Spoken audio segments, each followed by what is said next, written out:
What's up guys, TC here and welcome back to Starbound Custom Creations, and today marks our 1 millionth view, and so what better way to celebrate than by bringing back our most requested series. So today we got a lot of big stuff, some really important stuff to announce at the end, and it's kind of a surprise for you guys. I think you might be pretty happy. So with that being said, let's jump right in.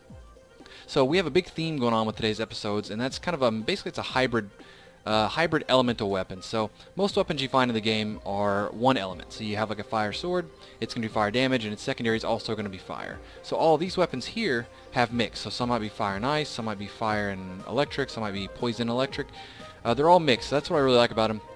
So let's jump in. First up we have the Frozen Flame Rifle. So this here is basically functions as a flamethrower like this, and the secondary is the explosive shots. This one does ice damage. This allows you to freeze and burn opponents with one weapon. Up next we have the Corosive Burn Cannon. This one's really cool. I love it. It's got this huge basically sniper scope on it, or barrel on it, and it's got a really unique effect to it.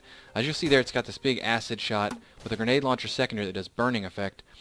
Now I couldn't quite get it to replicate with the other weapons, so I'm not quite sure what I did wrong, but I know it works with this one. So if you notice when I shoot Punchy here, when I shoot him, it does 141 poison damage, but then it sets him on fire. Instead of poisoning him, it sets him on fire. So I do poison damage, but then he catches on fire, which is kind of cool. I couldn't get it to work with the others, but I got it working with this one, so I figured I'd at least throw it in. It's a really cool and very unique little side effect, I guess. So moving on, we have the Volt Freeze Staff. This one uses one of the new baseDps attacks. Spawn a little sphere here of damage, and this thing will actually it will continue to damage anyone in it, and it'll last for 12 seconds. And then the secondary is basically a very, very short-lived, but very powerful electric attack. I'm going to wait for that one to finish. There we go. So this one here does a little electrical shock, does a lot of damage, but it's very short-lived. Up next we have the Toxic Shock Blade. This one here is a poison type attack here, and its secondary shoots the little electric orb you just saw earlier. And the cool thing of this is it bounces around a lot, so in caves it can do a ton of damage because it's so big, and it lasts for a decent amount of time. Lastly here we have the Thunder Scorch Blades. This one's kind of similar. Fire blade here, but then the secondary is the Neo Shocker. And this thing's really great because it bounces around caves like mad, so it can do a ton of damage. As you see, let's try to get one to bounce a lot. There you go. So you'll see it's just going to bounce around a lot, and any kind of tight spaces it's going to do a ton of damage.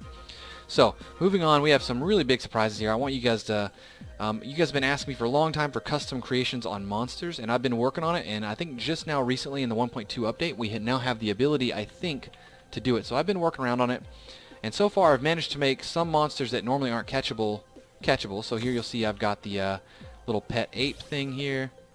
I've got the tentacle ghost. I have a tentacle clam. All these are monsters you can't normally catch. So that's basically it's a little command, a little tag you add on the end of the command for the monster. Now it doesn't work on all of them, so it won't work on bosses. It doesn't work on the Urkius Ghost. Quite a few others. Ones I would definitely want to get in there, but I couldn't quite get them in. But these here definitely work. I will leave all of these in the description so you guys can do it and try whatever monsters you want.